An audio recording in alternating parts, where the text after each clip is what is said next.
Problema hau, 14. da.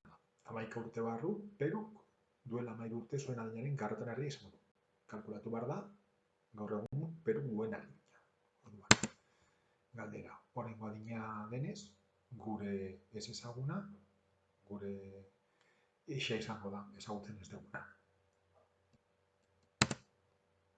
Aipatzen diren datuak kontuan hartuta, duela 13 urte zuen adina, gaurko adinari 13 kenduta ezagutuko dugu. Ixa, gen 13. 11 urte barru izango duena, gaurkoa gehi 11. Ixa, gehi 11. Berdintza baten bidez, aipatzen diguten adinen karratuaren erdia jarriko dugu. Hau da, ekuazioa. Oraingoan, ekuazio bakarra daukagu eta ez sistema bat.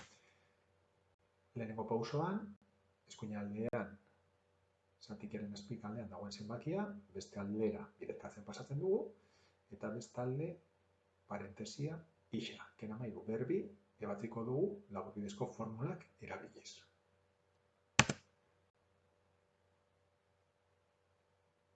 Alde bat, berdin 0 egingo dugu, beste aldean dena jarriaz. Gero, antzekoak diren elementuak batu edo kenduko ditugu.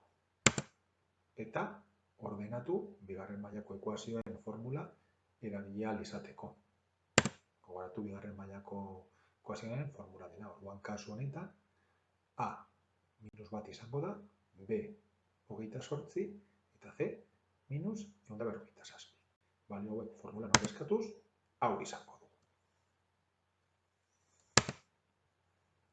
Erroaren emaitza eragiketak egin da gero, 186 da. 186 nerako arroa, 14.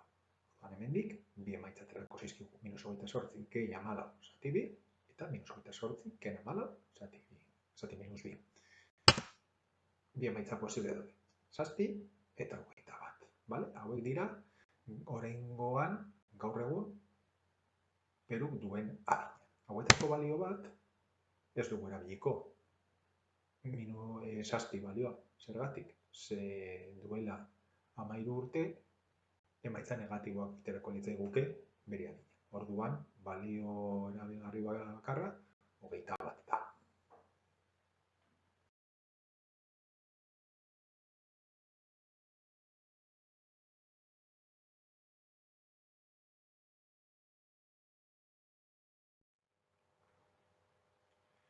Problema honetan, laukizuzun baten gaude. Zabalera, baino 5 metro luzeagoa da. Luzera, zabaleraz baino 5 metro luzeagoa da. Eta bere azalera ezagutzen dugu, 750 metro kuadrokoa dena. Luzera eta zabalera ezagutu behar ditugu. Orduan, aldagai ez ezagun bakarra erabiliz, zabalera demagun, ixa izendatzen dugula, orduan, luzera 5 metro luzeagoa denez, ixa gehi 5 izango da.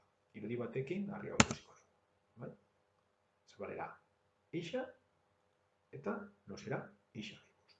Ematen diguten pista azaleraren ingurukoa da. Eta azaleraren formula, oinarria bider altuena da.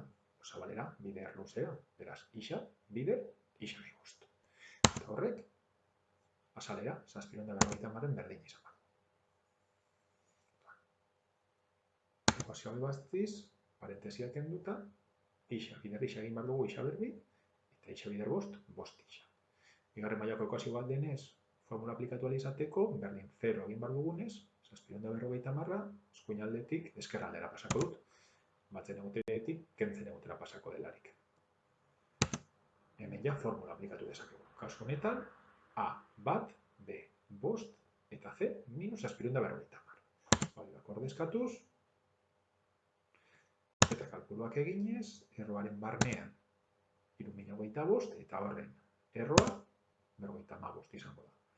Orain hemendik, minus 5 gehi 55 edo minus 5 gehi 55 eginez, bi balio posible zaizkigu, gero zatiketa zati bi eginez. 25 eta minus 50.